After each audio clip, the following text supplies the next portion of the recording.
This is Python's Paradise. This is your host, Greg Gilbert, aka the Python Hyena, straight out of Fredericton, New Brunswick, Canada.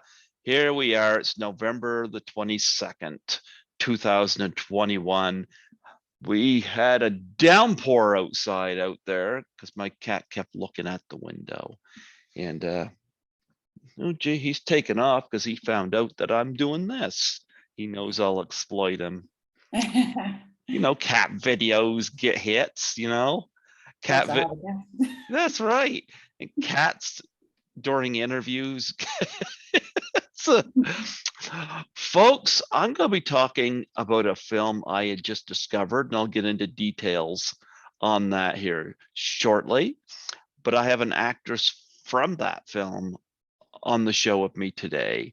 Folks, I give you the very lovely, the very beautiful Kristina Sandev. How do you do, Kristina? Hello, thank you for having me. I'm doing very well. Thank you. Yes. And I want to express my appreciation. I'm going to mess her name up, and I want to make sure I get it right. It is Sandy Martinez. Yeah, Sandy Martinez, my agent. Yeah. Martinez. Okay, my apologies. Yep. And she set this all up, and so I want to express my appreciation. And look what I have. That's amazing. Thank you so much for supporting us. That's so amazing. This is Dead Dicks. $39.99 on there. Here's my story behind this film. I'd never heard of it, never knew it existed. I was going through Sunrise Video. I don't know what I was doing. I just browsing, and I was just looking at the Blu-rays, and this kind of jumped out at me. Nice bright or yellow cover with the kind of a pinkish color, pinkish red, kind of like grapefruit color there. I saw that and I picked it up and I was like, what is this? What is this? Anyway, I put it back and I kind of went up. I said to the cashier woman, I said, do you realize you got a movie back there called Dead Dicks? And she said something that really sold me. She said, yeah, she said, this is the longest we've had it in. We've sold 4 or 5 copies of it already.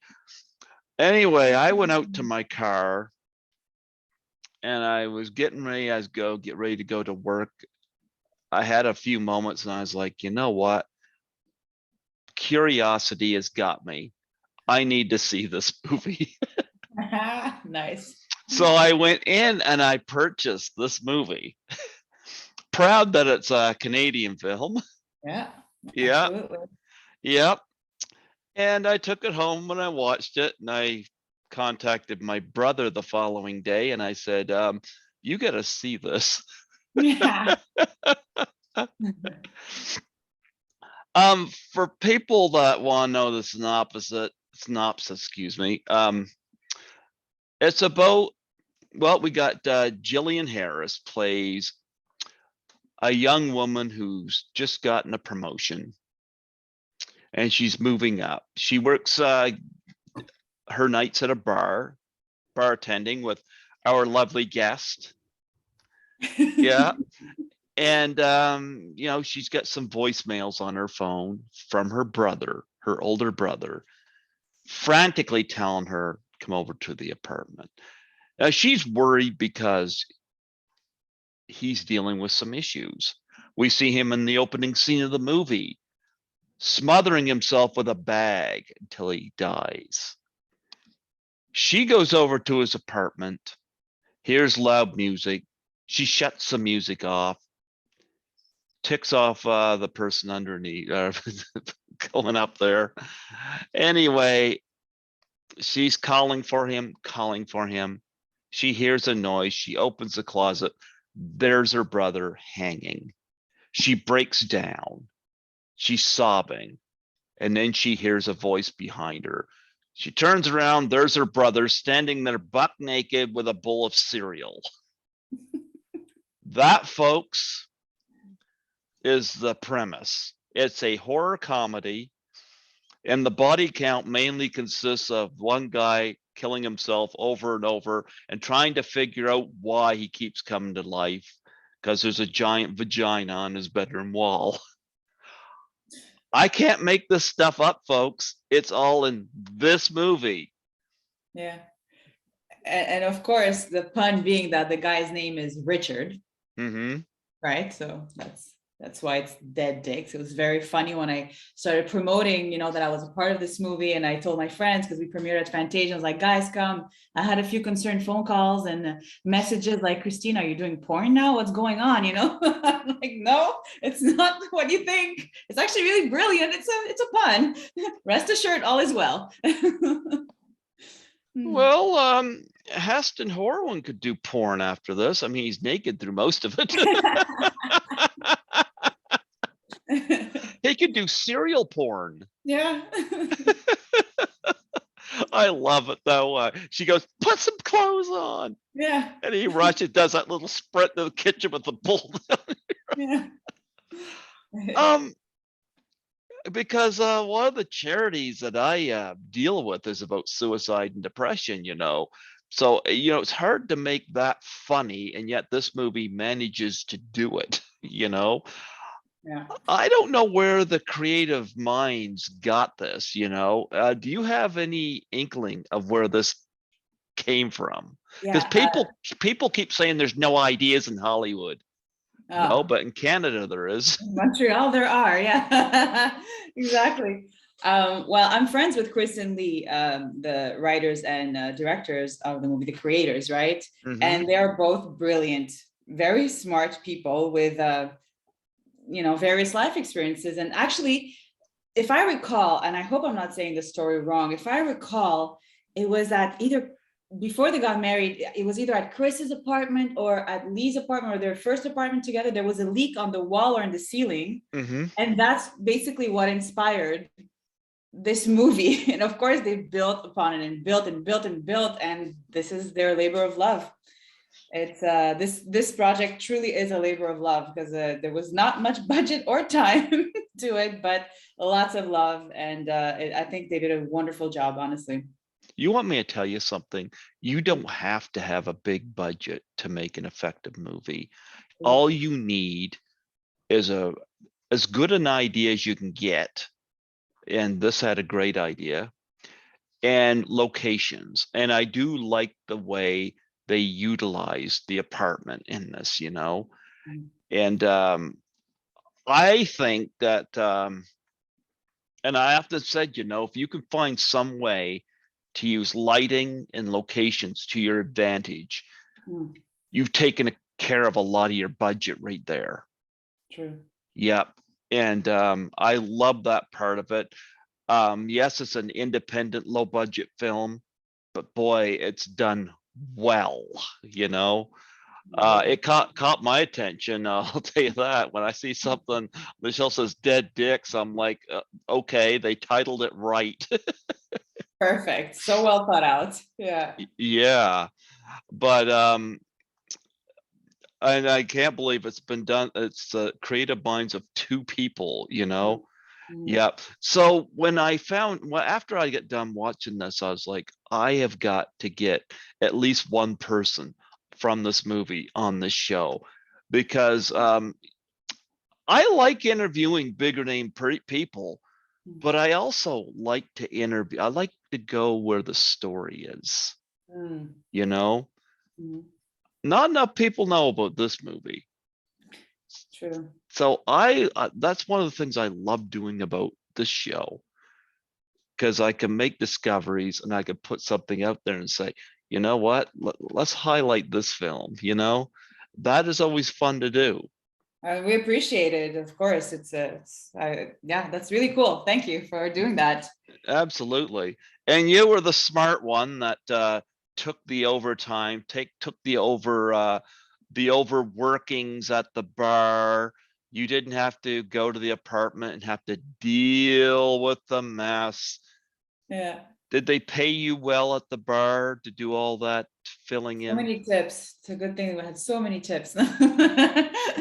Listen, like I was saying, it was a labor of love, you know. You don't make projects like this for the money. Mhm.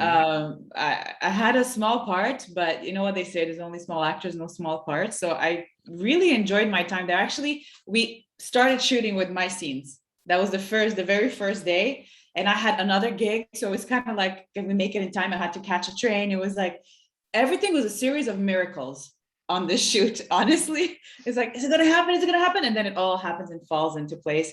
Everyone put a lot of effort in, and it came through. It really came through. Chris and Lee, you know, put the seed, watered it well, took care of it. Everyone chipped in, and there we are, you know. Yeah, I listened to the commentary on this too, and I guess that bar scene had an awful lot of people, relatives, and Of course, of course.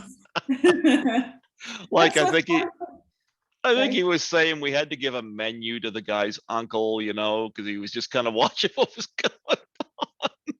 Well, a lot of them had never been on a movie set, right?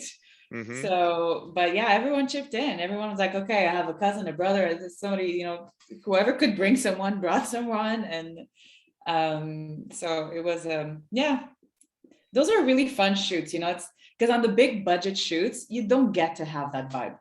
You just don't. They have never been part of a movie, and their introduction is dead dicks. Yeah, exactly. This is their debut. I could just imagine him pitching this. So we did a movie. It's called Dead Dicks. You want to be in it. There you go. And you, of course, played the bartender, and you are told by Jillian Harris. She goes, "I gotta go check on my brother," and she promises to be right back. She promised, man. I don't know what happened. She won't tell me, you know? She just didn't come back. Didn't come back. Yeah, I think she got stuck somewhere. Yeah. Yeah, we can put it that way. I I really liked Jillian in this movie. She of course is the strong front in this movie, you know, the one who's moving forward, but she kind of feels held back because of her brother.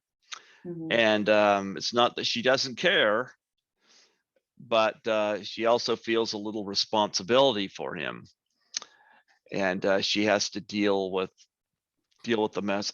It reminded me, and part of the movie reminded me of one of my favorite horror films called Ms. 45, Mm. which Zoe Tamerlis Lund played a mute seamstress who is actually raped twice in the first 10 minutes of the film. Once by the film's director, and once when she interrupts a burglary in her own apartment.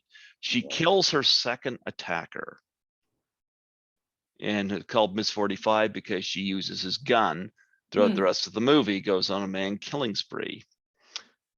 However, where it reminds me of Dead Dicks is in her apartment. She takes this guy's body and puts it in the bathtub and starts cutting it up. Yeah. Well, there's a that times 10 going on in this movie with the same guy's body. Yeah. And I like how Jillian plays this too. She goes like, "Where's the body?" Because she's cut up like, I don't know. There was like one in the bathtub. There was one in the closet. There was, and then of course there was one somewhere else. And she opens the door, and there's this body. And I like how it's just like she just grabs the arms and pulls the body out. Like, I love that. And of course, when she's cutting up this body in the tub, because her brother's too squeamish to do it. Because, of course, in the tub, he electrocutes himself with a toaster.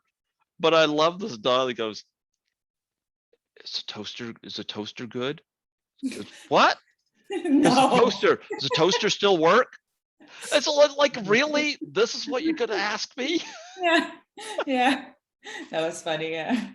So I love Love the things. humor in this. And of course, when he takes pill, because he wants her there, Yeah. because he can't seem to film it and figure out why he keeps coming back. So he wants her there to witness and find out what's going on. So at one point, he takes overdoses on pills, and she's Mm. sitting by his side, and of course he cuts wind during that moment. Full of little gems like that movie. I love it. Oh, I Yeah. love it. I love it, Like even at the beginning when he smothered himself, there's that long shot with him with the bag over his head. And then you see this body walking past the camera, to get coffee, And of course, we've come to find out it's his new body. New body, his newborn body. Yeah.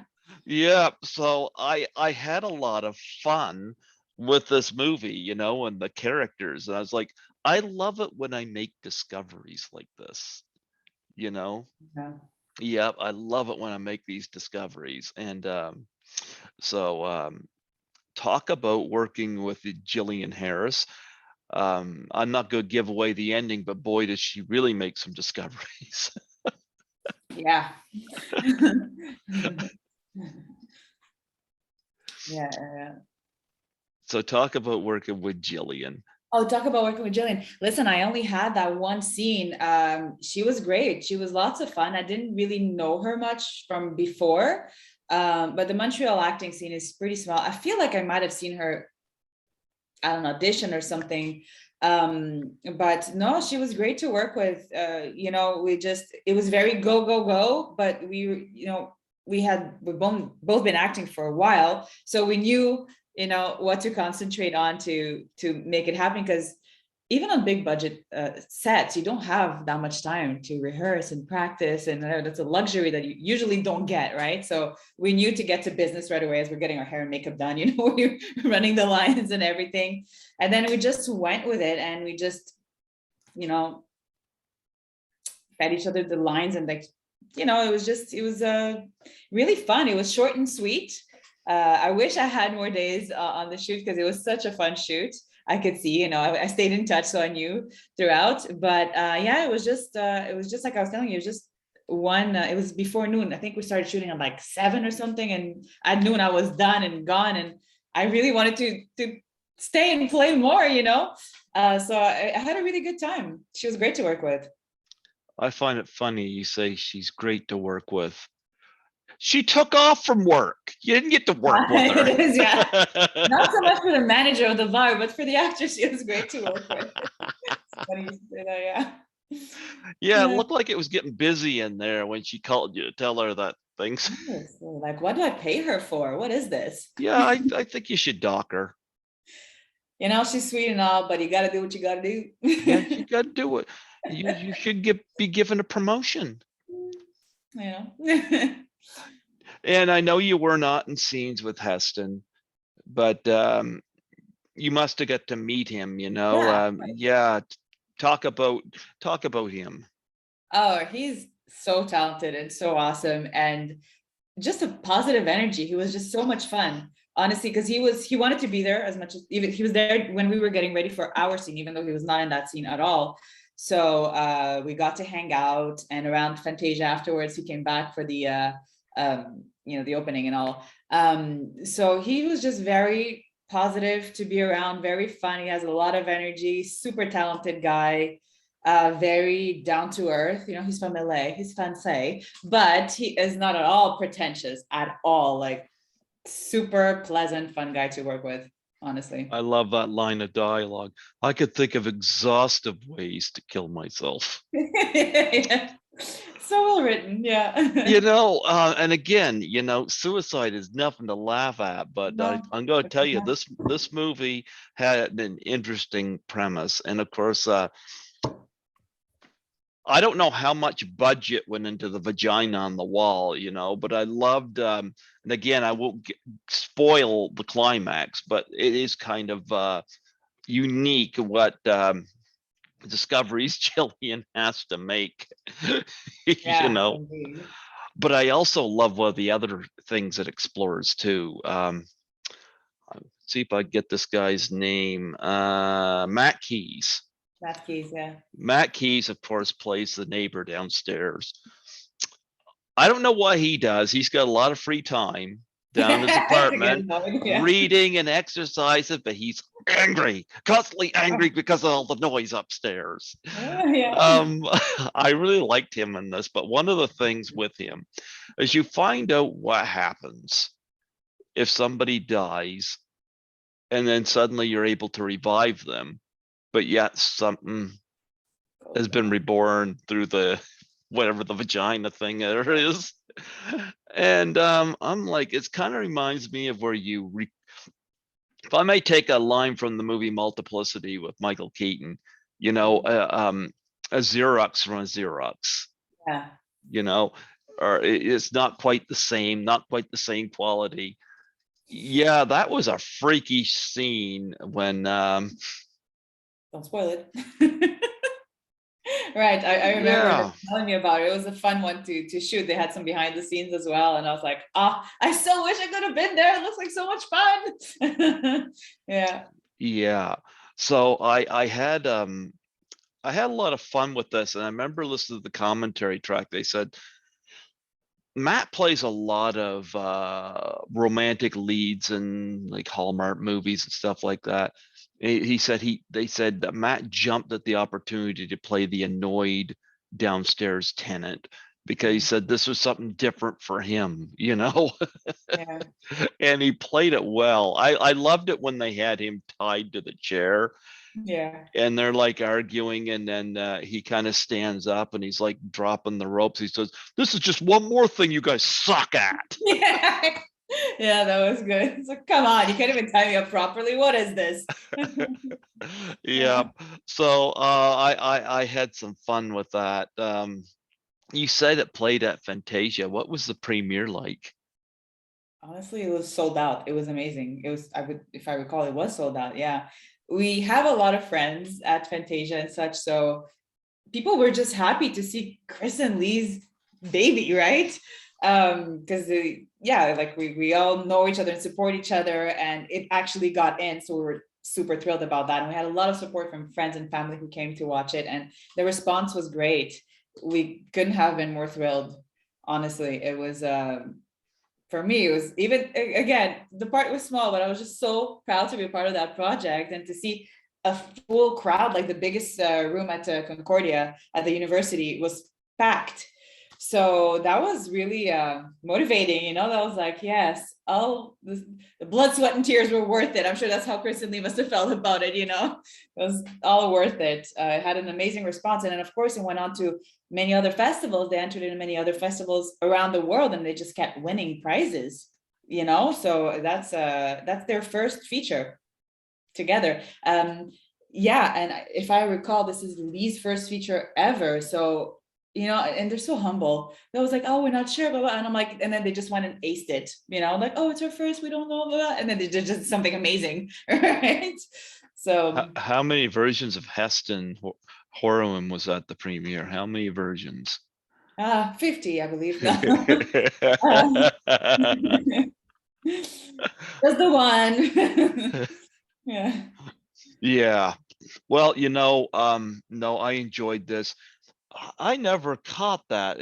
Of course, I listened to the commentary, but you say it was a married couple that had done this movie. Mhm. Wow, that flew right over my head. Yeah. They're worth interviewing as well if you ever are looking for people. You They know have what? I'll gladly many have them. stories. I'll Yeah. gladly have them on here, but I got to tell you, I wonder which one of them came up with this idea. Which one of them had that mind?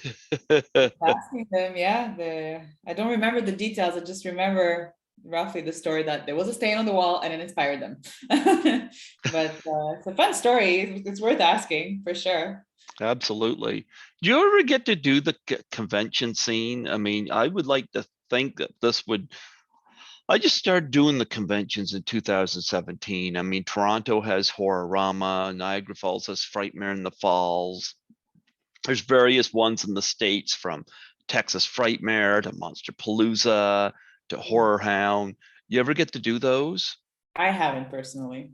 I have not. Because I think that'd be a good place for this. Yeah, it sounds like it for sure. Yeah, yeah, absolutely. No, I love this movie. I do want to ask you about some of your other projects because I've got your IMDb up here. Shoot. Yep. And you did a movie called Crawler, Oh which my God. That was so long ago. well, it's fun. You play a waitress in it, and I I was gonna never say it's so funny. I also play a bartender there. well, I never seen this movie, but I read this the thing on here. It says the deadly events is a 50-ton bulldozer. Yeah, that's what it was. And it was possessed, kind of like Christine, but like bulldozer version, you know? Oh my g- Do you I have a honestly I don't remember. I haven't watched the movie since it came out. It was how many years ago? What's the year on that? I don't even remember, like 15 years. 2009? Yeah, that was a while back. So is that one another one of those movies where you got employees that need to leave and they leave you a bunch of I was not even a manager there. I was just serving the drinks. And that was actually my first time at Fantasia was with that movie. Yeah, it also entered Fantasia. My God, many moons ago. Yeah. Well, I don't get it. You do you work at a bar because you play a bartender again in Desert Cry? No, I've never worked at a bar, so I don't know. I've been typecast, but for no skills, not for my skills, I'll tell you. It's not why I was cast in those. And of course, Stolen Identity. Ah, yes, that's a French Canadian film that Hmm. actually was in the cinemas here in Quebec. Yeah, Identité. Yeah. Yeah, I don't speak French, but I'm going to tell you, if we get movies like that in our theater, and it's rare that we do, I always go see them Mm. because I see a lot of movies that, you kind of know where they're going. And I'm kind of one of these cats that if something comes along that I don't recognize, chances are I'm going to go see that. That's awesome. Yep. I've had a couple of French films that showed up here where I have to say I compare them to a silent movie because where I don't speak French, I have to kind of really play a guessing game of what's going on. Mhm. And I've had that. And I've had people say, well, don't you ask for your money back? And I say, no, because I don't want to discriminate other people's projects. Mm. You know, if I worst comes to worse, if I need to tie up some loose ends, I'll go online and read some synopsis. Mm. But most times you get your subtitles, but I've had a couple of films and I don't remember the names of them off the top of my head where there was no subtitles. So it was like watching a silent film with sound. For sure, because you don't understand. Yeah, but this one had subtitles. When we went to the premiere, it had English subtitles. I was very happy about that. Well, this one here is in English. This one, yeah, this is all in English, so yeah. Yeah, this one here is in English. Mhm. Yep, dead dicks. They want everybody to know what that is. It's so funny when you explain it to a francophone, they're like, it's not what you think. It's a word game. So Dick is diminutive for Richard. You have to explain the whole thing because in French, Richard, c'est Richard, you know? Hmm. Yeah. Uh, let's take a step back for a second because I'd like to get some of your background and how you got into the arts. Okay, sure. Yeah. My background, I studied at the professional theater program at Dawson College. It's Uh-huh. called the Dome. I'm a domie. That's when I was in college. I always knew I wanted to be an actress though, since I was a kid.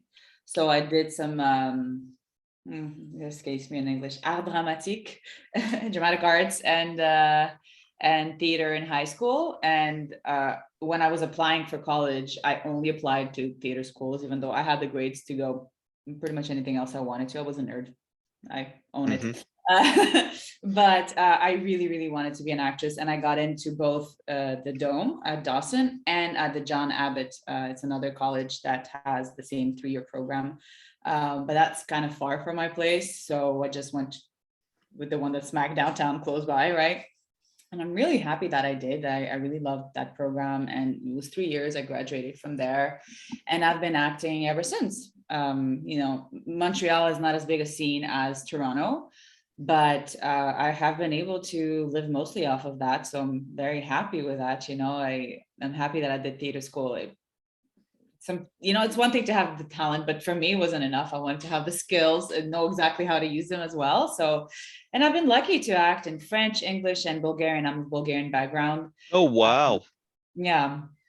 So and we have Ubisoft here. So we have the video games. They have been great to me. I'm very happy. Voice work. I love doing voice work. I've gotten to do it a lot in video games and such. And yeah, I've been lucky to have a very diverse career so far. And if worse comes to worse, you can always bartend. Exactly. Exactly. Talk about doing voice work, because I noticed on here, just a second, I want to bring up the name because it says Assassin's Creed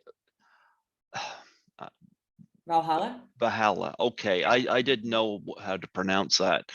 Video game. Yeah. Talk about doing voices for video games. Well, there's several ways to do it. Sometimes they just ask you in for the voice. So you go in the studio and you just record the voice they show the animation and everything, and you have the text and you do that.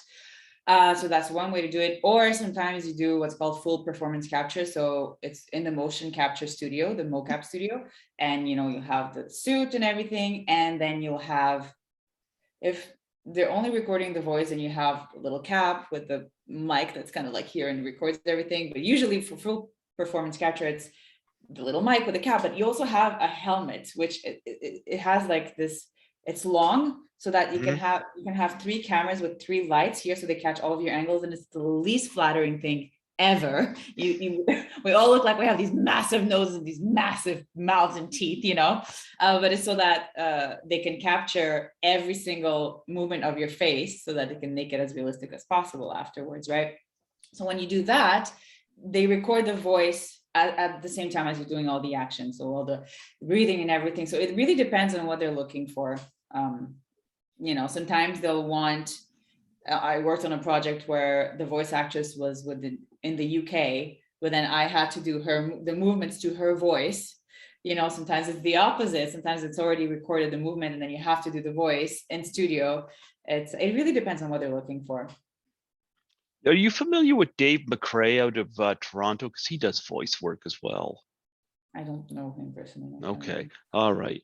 He just did a fan film called "It's Me, Billy," from a continuation from Black Christmas. Okay. But he also does voice work too.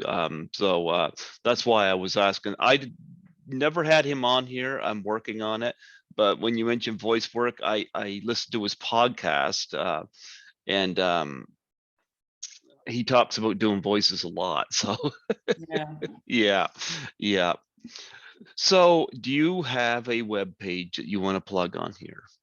You are so sweet. I don't have my own web page, but I have hold on. I have my page on Casting Workbook, which is, plug it on here.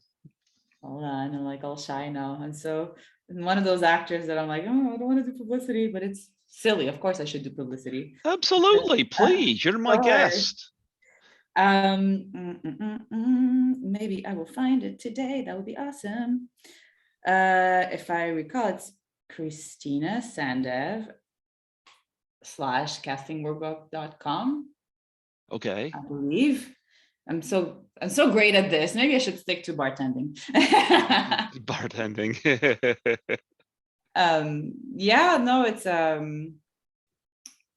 You can find me on IMDb. I'm there, and on Casting Workbook, but it's Kristina Sandev /castingworkbook.com. I'm pretty sure that's the one, I hope. Anyway, if you just type my name on Google, there's like so many pages, so I will be there.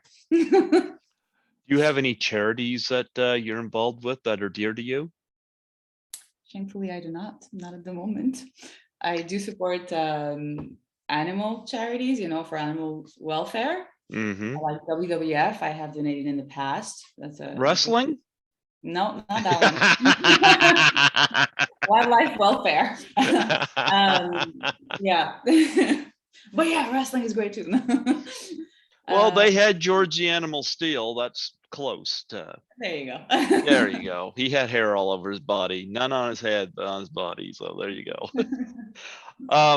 I did want to bring this charity up because, of course, there's this disclaimer at the beginning of Dead Dicks with regard to, suicide and depression and hotline, which I think was very responsible for the filmmakers to put I think that. it's fantastic that they did that. It was very thoughtful and responsible, and Yeah, yeah, because you could see people out there just taking this and just going with it in the wrong way, Mhm. So but I mean, after Robin Williams had sadly left us, Yeah. there was a follow-up to the Ice Bucket Challenge, which of course was for ALS, and it was called the Doubtfire Face Challenge for Suicide and Depression Awareness. Mhm. And it involves taking a pie in the face, and you nominate 3 people. And I was surprised because I've had a few of my guests have done this. And in fact, I heard from 4 the day before yesterday asking about this. And I was like, okay, because I had a drought there for a while. And I've had some people be very creative about it, like Sandy Johnson, who was in John Carpenter's Halloween. Her husband was dressed up as Michael Myers when he Hmm. pegged her. Nancy McLaughlin, who was in Friday the 13th Part 6, Jason Lives, she had the props from the movie behind her and this and that, So anyway, I can't help but bring that up here. Want to know if you want to do a Doubtfire Face challenge? What now? Sure. So I have to get a pie in the face. Is that, is that, Mhm. is that it? Yeah. I'll think about that. I will consider it strongly, Greg. Okay. Well, here's one of the things I do offer. I offer to donate to the charity of your choice in return for it. Yeah, that I can definitely do. Yeah, I because my way, because of that way another charity gets supported as well. Mhm. Yep. But I thought, since this is all about this guy's repeated attempts, Yeah, I thought I should bring that up while I'm on here. So totally. yeah, so if you're down for that, I would, if you have a favorite animal charity, because I got a kitty here over Yeah, there. me too. Sleeping off somewhere. Yeah, Tough life, so is mine. a hard life. Mine's studying to get his PhD in laziness. Ah, Yeah. I will sign him up too. I think he'd be doing pretty well in mine. Yeah. Mine, I think, is really studies way too hard in that. He wants to excel. He wants to excel. Yes, right. Yeah. He has a burst of energy when it comes to A, shaking the treat bag, or B, waking me up when I'm not supposed to be up. They're masters at that. Yeah. Yeah. But anyway, yeah, I thought I would bring that up if you're down for that. So yeah, it's called the Doubtfire Face Challenge for Suicide and Depression Awareness. You take a pie in the face and nominate 3 people, and if you know people in the industry, throw it out to them. Awesome. Cool. Yeah. Yeah, yeah. Anything else that you want to plug and promote on here? I don't have anything at the moment, but I just really wanted to thank you for taking the time to plug us. When you make a project like this, it takes all the energy that you have, and it's so hard to collect the money, when you do independent cinema. So this is really awesome. This is how the word gets out, right? So thank you for doing that. I really appreciate it. I'm sure Chris and Lee and everyone involved in the project, I will share this link so they will appreciate it a lot too. Absolutely, Yeah. absolutely. It like I said, I never heard of this movie. It didn't come to our theaters. But like I said, this is what I saw in a Mhm. Sunrise Video, you Mhm. know? And it just kind of caught my attention. How could it not? I And I know just they did like a I great s- job. Yeah. I asked about it when the cashier said that this is the longest they've had it in. They've sold it 4 or 5 times. that grabs your attention, For sure. No, that's wonderful to hear. you know? And I left the store, but I come back. I was like, it just kept That's amazing. gnawing and gnawing and gnawing at me, you know? Yeah. So I had to get it, and I'm glad I did. This was a lot of fun. And I know there's a lot of people out there that will compare this to David Cronenberg's body horror work, and there is definitely a comparison to be made there. I'm a big Cronenberg fan, so I could definitely see that comparison. And yeah, I would like to see this get cult status. The what? Sorry? Cult status. Yeah. Yeah. Yeah. So we are promoting Dead Dicks on here Thank today. you so much. And we have the lovely Kristina Sandev on here today. And yeah, she'll be pouring drinks tonight later on. Thank you so much, Greg, for having me on your show. Appreciate it. You know what? I'm going to keep an eye on what you're doing because I'd love to have you come back sometime in the future. I'd be open to it. This wasn't so bad. You say this was your first Zoom interview? On Zoom, yeah. I've done Yeah. radio interviews, but on Zoom like that. And I'm like, hopefully the neighbors won't be too loud. You know, when you're at home, you never know who's gonna make noise. So I'm grateful, always good on that end. Yeah. Well, you know what? You did fine. You were a wonderful guest on here today. And I appreciated you checking out my channel, you know. Funny, you probably a bartender, and yet the interview you checked out was Natalie Faye from the Hangover. I didn't even, maybe subconsciously that's why I went there. I don't know, but it is quite funny, yeah. Yeah, absolutely. No, it was a delight to have you on here. And again, another special thanks to Sandy Martinez. Martinez. I'm gonna get that wrong, and my apologies to Sandy that I got, you know, but Yeah. I appreciate her working with me on this. And I was in Toronto at Frightmare in the Falls whenever I got that response. So I was glad that this was able to work out, and I was able to have you on here today. Thank you so much for having me. I really appreciate it. Before I let you go, I want you to do a plug for my show. Of course. Python's Paradise. Yep. Greg is an amazing host, made me feel so comfortable. It was a blast. Please come check it out. It's absolutely worth it. He explores many different subjects very smoothly and pleasantly. Come and check it out. Come and check it out. And folks, Dead Dicks. Plus, we're going to be looking at whatever else more Kristina Sandev is going to be doing in the future. I hope these two directors have you back. I hope so too. I love working with them, so it will be a pleasure. Absolutely. See what other warp projects come out of their mind. Yeah. Actually, you know what? If this is the kind of creativity they come up with, I look forward to their next project. Me too. Absolutely. Absolutely. Whether I'm in it or not, I definitely look forward to it. So yeah. Well, they need somebody to pour the drinks. What are they gonna do, right? Yes. God bless you. Thank you so much for coming on here today. Absolutely. Take care. Thank you. Thanks, you too. Bye. Bye-bye. Bye.